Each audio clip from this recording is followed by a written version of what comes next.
Que esse livro trata? Da evolução do ser humano nos dois planos. Então, por isso que ele chama Evolução em Dois Mundos. A primeira parte desse livro, ele trata dos eventos que acontecem aqui na Terra. Primeiro, como a Terra foi formada. Como é que os seres vivos habitaram a Terra? Como os seres vivos evoluíram? Como chegou na forma humana? E dentro da forma humana, como foi desenvolvido o sistema da nutrição? Como foi desenvolvido o metabolismo? E aí nós estudamos há 2 semanas que a gente vinha estudando como foi desenvolvido o cérebro, o pensamento, o raciocínio e a inteligência. E agora nós vamos falar como vai ser desenvolvido a fala.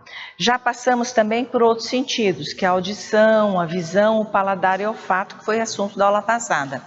Mas visão, paladar e olfato, André Luiz deu um destino a um capítulo só. No capítulo linguagem, ele escreveu um só sobre linguagem, que vai chamar a atenção da responsabilidade da nossa fala. Então, a nossa aula de hoje começa falando sobre o desenvolvimento da linguagem, que é o capítulo 10 do livro Evolução em Dois Mundos, psicografado pelo Chico, ditado pelo espírito André Luiz. Então, a palavra e a responsabilidade. Aperfeiçoando as engrenagens do cérebro, o princípio inteligente sentiu a necessidade de comunicação com os semelhantes e, para isso, a linguagem surgiu entre os animais, sob o patrocínio dos gênios veneráveis que lhe presidem a existência. Então, o que é o princípio inteligente? É aquilo que vai gerar a inteligência humana, o ser, o espírito. Então ele está na sua fase inicial da razão, do pensamento, de começar a se desenvolver. Então a gente vai começar a desenvolver a fala para se comunicar melhor. Lógico que tudo isso foi coordenado pelo processo da espiritualidade que não nos abandonou. Bom, de início, o fonema, ou seja, a palavra, e a mímica, os gestos, foram os processos indispensáveis ao intercâmbio de expressões. Ou seja, o fonema foram os sons, né? Os primeiros sons. Ou para o serviço de defesa, como, por exemplo, o silvo de vários répteis, que seria o grito, a forma de se comunicar. O cochoar dos batráquios, dos sapos, e as manifestações sonoras das aves e o mimetismo de alguns insetos invertebrados. O que é o mimetismo? É a capacidade que o animal tem de mimetizar o ambiente onde ele se encontra, ou seja, ele se torna igual ao ambiente e você não consegue distinguir o animal. E o mimetismo de alguns insetos e vertebrados a se modificarem subitamente de cor, preservando-se contra o perigo. Contudo, à medida que se lhe acentuava a evolução, a consciência fragmentária investia-se na posse de mais amplos recursos. Então, nós tínhamos relâmpagos de consciência, né? Relâmpagos, de tal forma que era mais comer, caçar, se defender, se reproduzir, e cada um por si do instinto animal, mas eventualmente um pouco do instinto da maternidade, que as mães começam a tomar conta, né, dos animais, as fêmeas começam a tomar conta dos seus filhos. O lobo grita pelos companheiros na sombra noturna, então começa a ter desenvolvimento do afeto. O gato encolorizado mostra fúria característica, miando raivosamente. O cavalo relincha de maneira particular, expressando alegria ou contrariedade. E se você observar o cavalo, eles ficam muito felizes quando eles estão em grupo. Então já começa o desenvolvimento no sentido da sociedade, uma estruturação da sociedade desde os animais. A galinha emite interjeições adequadas para anunciar a postura do ovo, né? Acomodar a prole, alimentar os pintinhos ou rogar socorro quando assustada. E o cão é quase humano, em seus gestos de contentamento e em seus ganidos de dor. Intervenções espirituais.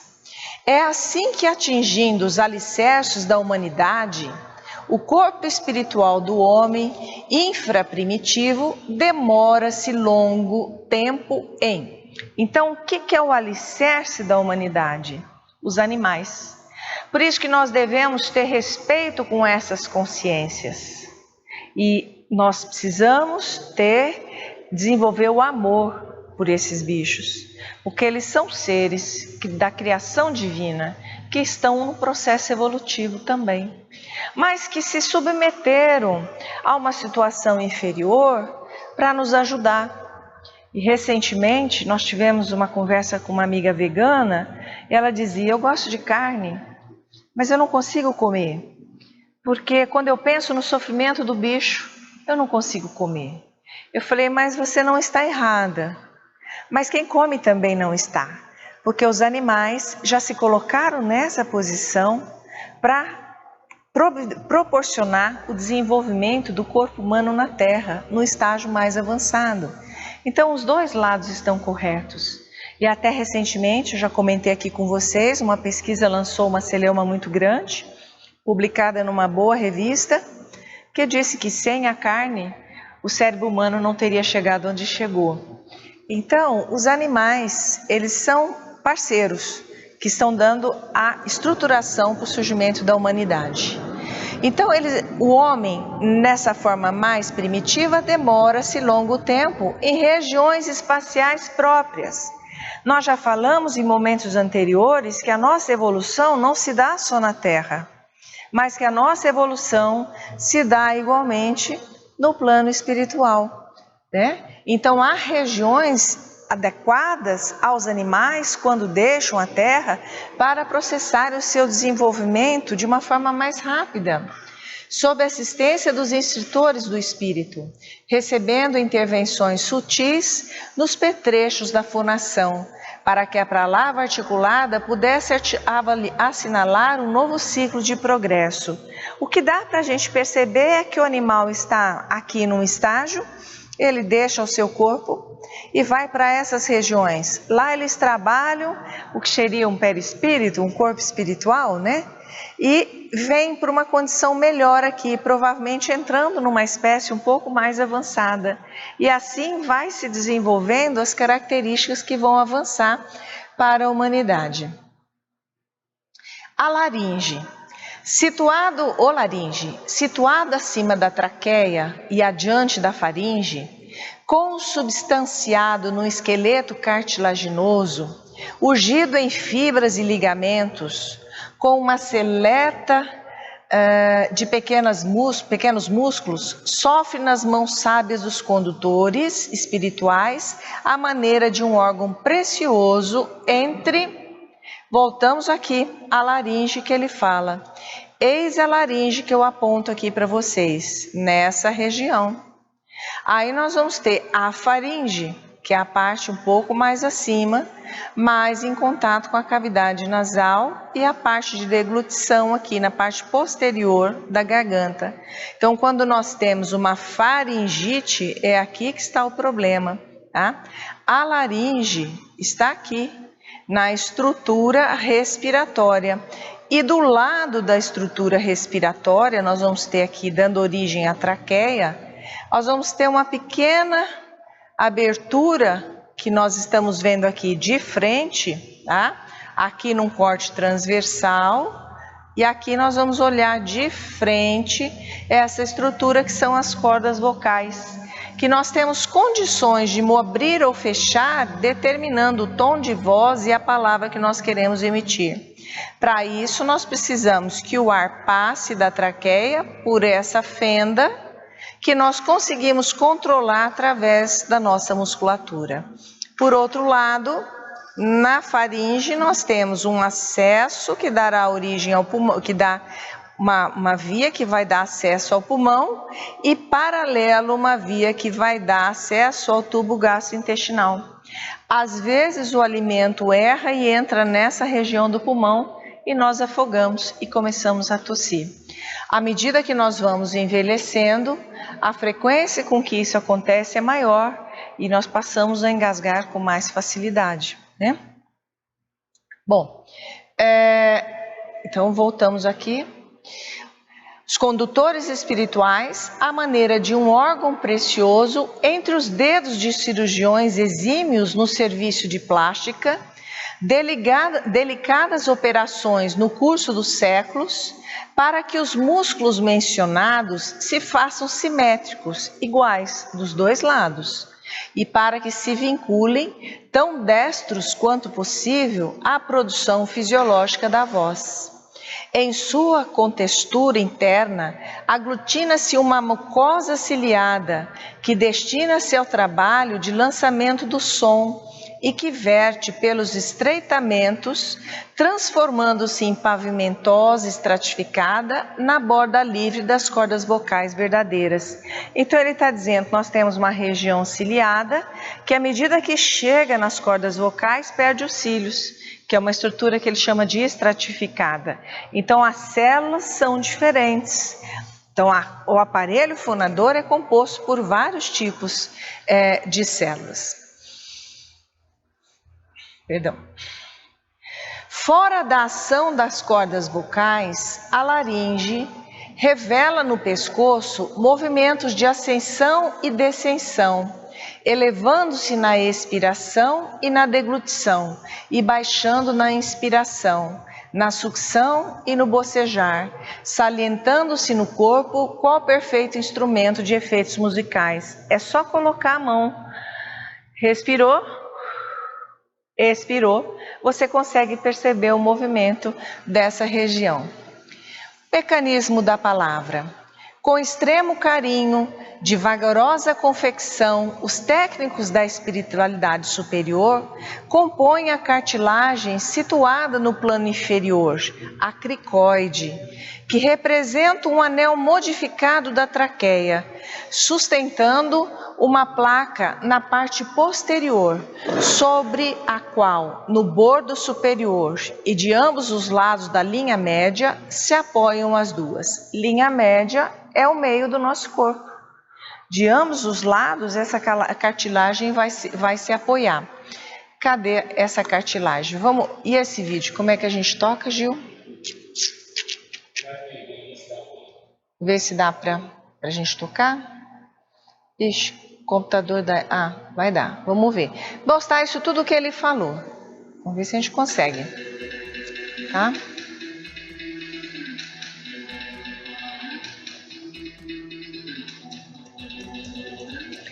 Na realidade está falando de uma doença, né? Aí. Mas ele vai mostrar o processo da deglutição.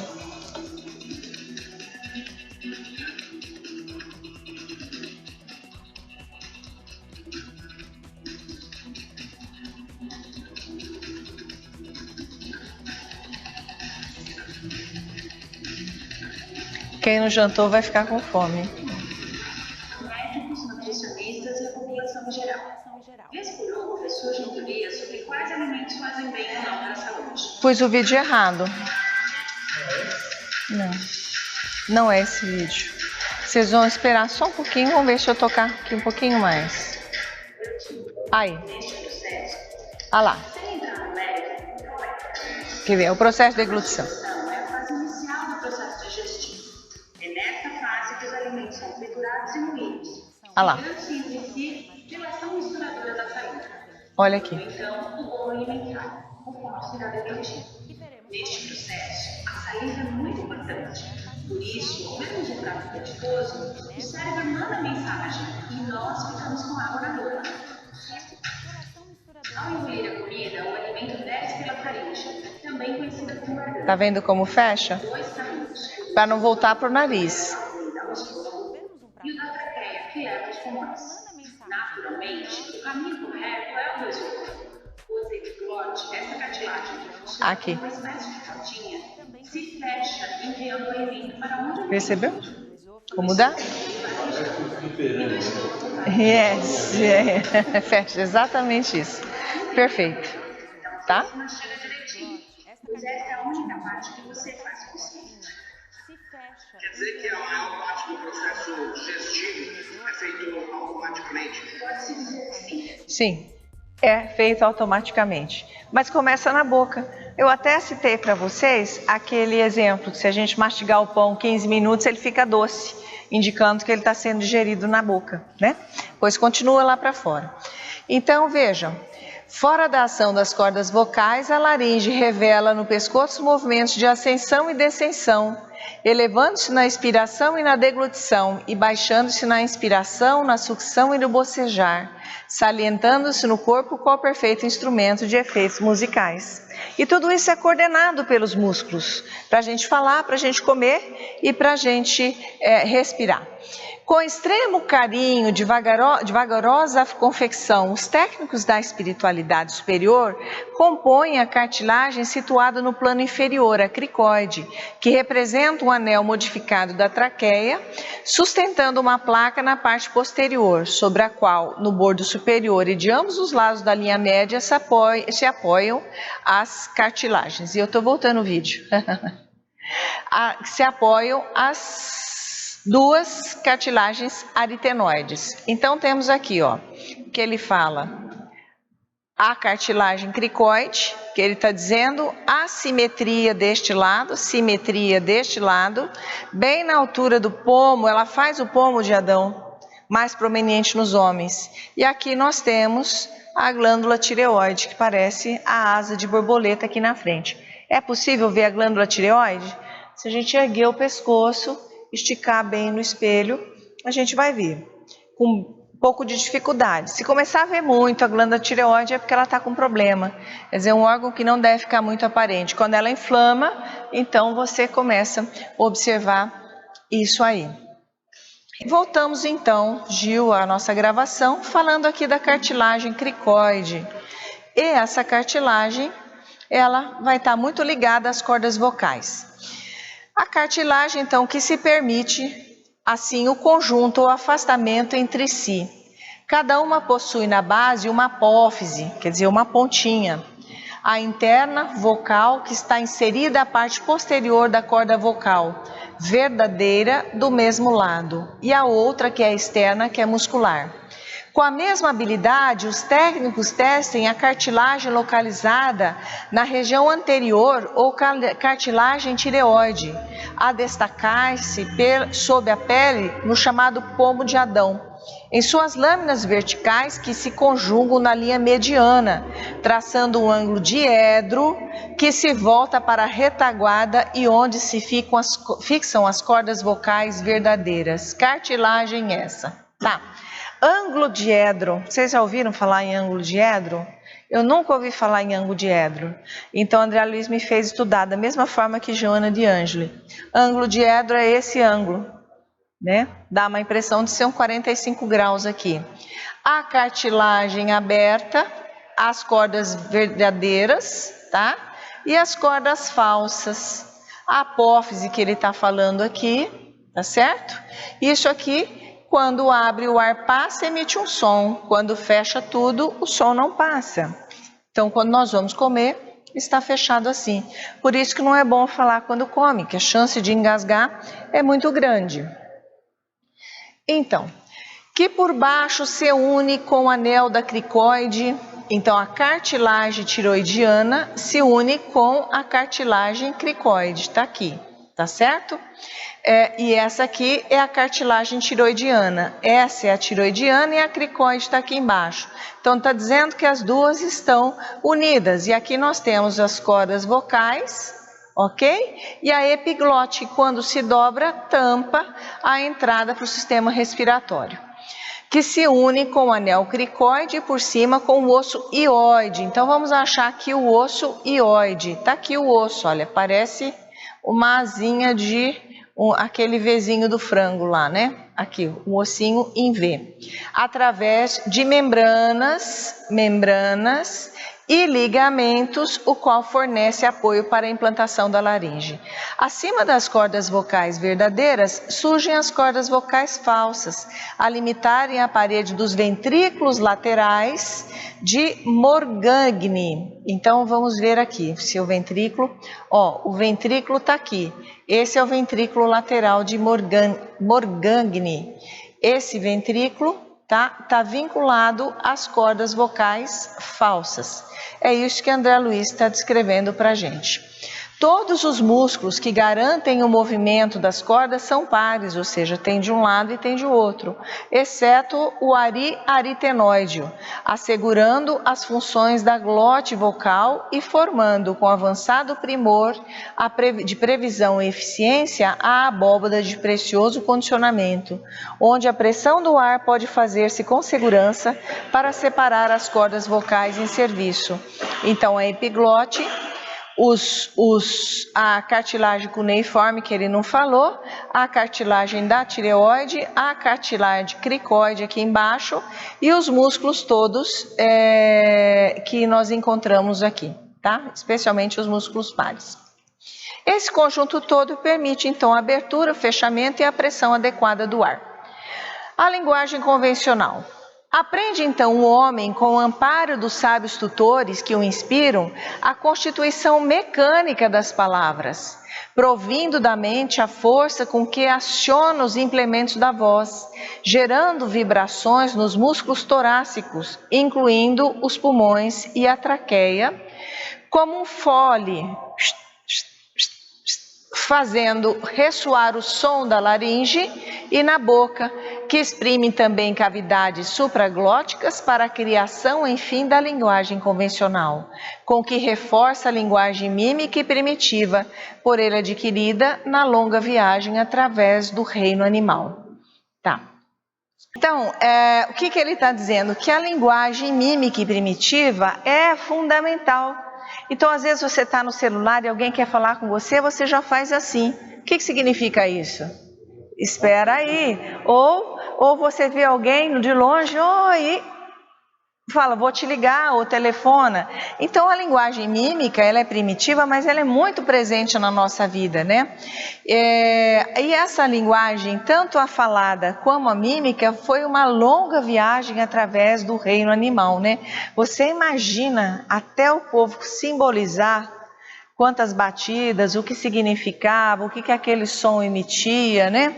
A esse modo natural de exprimir-se por gestos e atitudes silenciosos, em que derrama as suas forças acumuladas, ou seja, você está sempre querendo comunicar, de afetividade e satisfação, desagrado ou rancor, em descargas fluido-eletromagnéticas, de natureza construtiva ou destrutiva, descargas fluido-eletromagnéticas, de natureza construtiva ou destrutiva. Olha o poder da palavra. Se você olhar para uma pessoa e falar, você é um nada, você acaba com a pessoa, tá? Ela pode até não ter as condições que você espera, mas se você elogiar, dá certo. Eu fiz um experimento. Eu tinha uma turma de alunos que tinha muita dificuldade. Muito. Todo ano o trabalho com aquela turma era redobrado, que era uma categoria profissional específica que eu trabalhava. Mas eram pessoas maravilhosas de se lidar, era a melhor categoria profissional com que eu trabalhei. Mas não estavam a fim de pegar no pesado, e comigo a coisa era mais pressionada, né? Mais exigente para o tipo de atividade que a gente tinha proposto a se fazer. E eu falei, como é que eu vou mudar isso? De repente comecei a elogiar. Nossa, a turma do ano passado foi a melhor turma na apresentação. Será que vocês vão superar esse ano? Até agora a gente se deu bem, até não querer mais. Tinha cada desafeto lá dentro, que fazia cada encrenca, que aluno gosta de testar o professor e provocar o tempo todo, né? E aí eu comecei a elogiar. Pronto. Desabrocharam. Hoje são os melhores alunos que eu tenho. E são alunos diferentes, mas da mesma categoria, e eu conto como foram os colegas, e aquilo mexe com o brilho deles e eles se esforçam, mas de uma beleza que vale a pena o esforço. Uma outra situação, um aluno, filho de uma amiga, sentava sempre no último lugar da sala e ficava naquela galera, assim, né? Não recrimino, porque eu também já fui dessa galera. Quando a gente está entediado, a gente fica no fundo, é o melhor lugar mesmo, não quer escutar professor. Tem momentos da vida da gente assim, né? E ele ficava, e ele tinha déficit de atenção, e a mãe tinha me avisado. E eu falava, fulano, e ele estava sempre com a cabecinha nas nuvens. Não dá para ficar num curso de medicina, num contexto com as cabecinhas nas nuvens. Isso não vai dar muito certo. Aí eu falei, eu vou mudar a estratégia com esse garoto. Sentava ele todo dia, punha a tua cadeira aqui do meu lado, punha ele lá na frente. Ele treinou de tal forma que ele falava, pode deixar, professora, eu já estou pondo a minha cadeira aí. Ele podia me ver que ele já ia para frente. E aí ele passou a fazer pergunta, passou a interagir, passou a pagar a lousa para mim, foi ótimo, porque eu sou alérgica, e passou a gostar da atividade. E mamãe falou assim, impressionante a transformação que ele fez. Então, quando a pessoa tiver muita dificuldade, puxa, acolhe, valoriza e incentiva. Porque todos nós queremos a valorização. Se todo mundo falar, nossa, hoje você está super bonita, você vai dar um sorriso mais bonito do que esse que você está dando hoje, certo? Então é isso, a gente tem que falar palavras positivas para construir coisas boas. Então, existem descargas fluido-eletromagnéticas com a nossa palavra, né? De natureza construtiva ou destrutiva. Superpõe à criatura humana os valores do verbo articulado, com que acrisola as manifestações mais íntimas, habituando-se a recolher, por intermédio de sinalética, sinais, especial na escala dos sons, a experiência dos irmãos que caminham na vanguarda, e aprendendo a educar-se para merecer esse tipo de assistência que lhe outorgará o estado de alegria maior ante as perspectivas da cultura com que a vida lhe responda às indagações. O pensamento contínuo. Com o exercício incessante e fácil da palavra, a energia mental do homem primitivo encontra insopitável desenvolvimento, ou seja, incansável desenvolvimento, infinito desenvolvimento, por adquirir gradativamente a mobilidade e a elasticidade imprescindíveis à expansão do pensamento, que então paulatinamente se dilata, estabelecendo no mundo tribal todo o oceano de energia sutil, em que as consciências encarnadas e desencarnadas se refletem, sem dificuldade, umas às outras. E aí eu postei um link para vocês também, nesse grupo, essa semana, que era uma pesquisa, uma reportagem proveniente de uma pesquisa que dizia que pessoas que convivem juntas começam a pensar da mesma forma, depois de 2 a 3 semanas de convivência. Começam a ter as mesmas atitudes e adotar os mesmos comportamentos.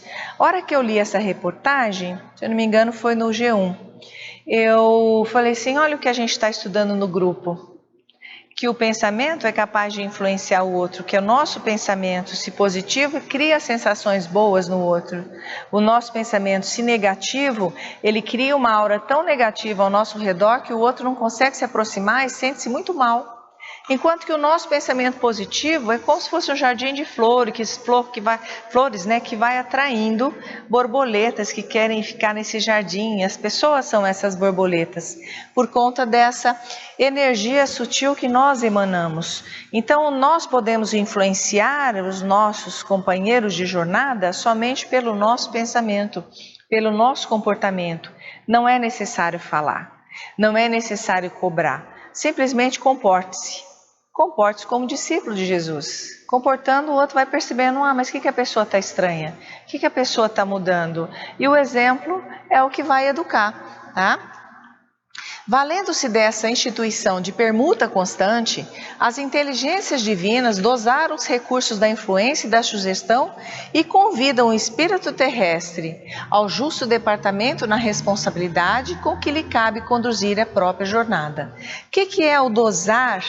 Dosar a influência, os recursos da influência e da sugestão. Porque se nós ficássemos inteiramente à mercê do pensamento dos outros, eu ia dizer já assim, nossa, eu quero que aquela pessoa afunde, e a pessoa afundaria. Então existe um limite para isso. Ela vai afundar se a sintonia vibratória dela estiver nessa sintonia. Uma sintonia de baixa vibração. Então, qualquer desejo ruim que é emitido contra ela, ela consegue absorver. Porque nós sabemos que tem espíritos que vão se encarregar desse trabalho. Aí a pessoa absorve e realmente afunda. Agora, se alguém me deseja mal e eu estou numa vibração mais elevada, não vai pegar. Que falou muito bem, Carlos, não pega. Porque a minha sintonia é outra. Você imagine o presidente da República agora, que está todo mundo fazendo aquela vibração, né? Como é que faz um negócio desse com o povo, né? Todos eles. Você já imaginou se esse presidente fosse ficar totalmente susceptível à influência mental de vários, de milhões de brasileiros? Ele não sairia do chão, estaria morto já. Mas então a espiritualidade nos permite que influenciemos uns aos outros, mas também causando uma limitação nessa sugestão, tá certo? Pela compreensão progressiva entre as criaturas por intermédio da palavra que assegura o pronto intercâmbio, fundamenta-se no cérebro o pensamento contínuo e, por semelhante maravilha da alma, as ideias relâmpagos ou as ideias fragmentos da crisálida de consciência, ou seja, a crisálida é o início da consciência, né? No reino animal, se transforma em conceitos e inquirições, traduzindo desejos e ideias de alentada substância íntima. Até hoje nós estamos desenvolvendo a nossa consciência não está pronta. Nós ainda temos muitos desejos e nós temos muitas perguntas a serem respondidas, né? Começando a fixar o pensamento em si mesmo, ou seja, começou a entender que ele era um ser individual, e que ele tinha vontade, que ele tinha desejos e que ele existia, fatigando-se para concatená-lo e exprimi-lo, ou seja, vai ficando cansado para exprimir, confiou-se o homem a um novo tipo de repouso, a meditação compulsória, momento que ele quer ficar quieto, né? Ante os problemas da própria vida, passando a exteriorizar inconscientemente as próprias ideias e, com isso, a desprender-se do carro denso da carne, desligando as células de seu corpo espiritual das células físicas durante o sono comum, para receber em atitude passível de curta movimentação, junto do próprio corpo adormecido, a visita dos benfeitores espirituais que o instruem sobre as questões morais. Então, o que a gente observa no sono do passarinho? Quanto tempo dorme o passarinho? Ele faz isso aqui e abre o olho. Ele faz isso aqui e abre o olho. E aí, o animal, ele dorme muito pouco tempo, porque ele tem que estar em estado de alerta para se defender contra os predadores. Com o desenvolvimento do pensamento e a tomada de consciência de si mesmo, o animal primitivo, né, o homem primitivo, foi ficando cansado. E o padrão de sono dele mudou. Ele começou a relaxar. Por quê? Ele começou a dominar mais técnicas para se defender. Começou a desenvolver armas, começou a se esconder nas cavernas. Então, permite-se momentos em que eu posso estar longe do meu predador. Ele começa a relaxar, começa a meditar, ele dorme. E aí ele se desprende para o plano espiritual, continuando o processo evolutivo, onde ele vai receber, então, as instruções dos benfeitores espirituais. E assim somos nós até hoje, durante o sono, recebendo instruções espirituais boas, ruins, depende de como eu me deito. Se eu vincular e pedir a prece, eu vou acordar bem, vou ter um bom sono. Às vezes, nós que trabalhamos na mesa mediúnica, sabemos que o trabalho continua a noite adentro, sempre pedimos que a gente possa continuar aprendendo e ajudando durante a noite. E tem dia no dia seguinte que a gente acorda passando assim, cansado, com umas impressões ruins, porque precisamos ir a lugares bem ruins para poder ajudar algumas pessoas. Mas isso é porque é opção nossa, queremos participar desse tipo de trabalho, né? Mas no outro momento, quando você faz uma boa prece, pede para ir para as escolas de aprendizado, que no plano espiritual tem várias, para receber a intuição do que fazer, no dia seguinte se acorda bem e a vida flui com tranquilidade, não? Então nós temos que aproveitar esse momento, que é o momento que eles tratam do nosso espírito e também do nosso corpo, especialmente quando a gente passa por um trabalho de cura como esse, né? O continuismo da ideia consciente acende a luz da memória sob o pedestal do automatismo. Vejam, os benfeitores espirituais sempre nos acompanham, dependendo da sintonia vibratória que nós vamos manter. Recentemente, uma amiga minha trouxe a netinha, passou hoje novamente na consulta, e a menininha no dia seguinte falou assim: ô vó, eu estou doente. Pequenininha, não tem 5 anos. Ela falou: não, você não está doente. Falou: então por que essa enfermeira está do meu lado o tempo todo? Ela conseguia ver a entidade amiga, que é designada toda vez que a gente passa nesse trabalho de cura, para acompanhar durante a semana no tratamento. E ela tinha evidência daquela enfermeira que estava com ela, ela começou a achar que ela estava doente. Olha a percepção da infância, que interessante, né? O continuismo da ideia consciente acende a luz da memória sobre o pedestal do automatismo. O que é o automatismo? Lembra do reflexo da mão na panela quente? Que a gente tirava? Se vinha chuva, escorria, escondia. E se são reações automáticas, né? Se o outro vai atacar, a gente já se defende, sem pensar, você já levanta a mão para se defender. Isso é o automatismo que rege o animal. A gente agora vai deixar de ser automático e começa a pensar.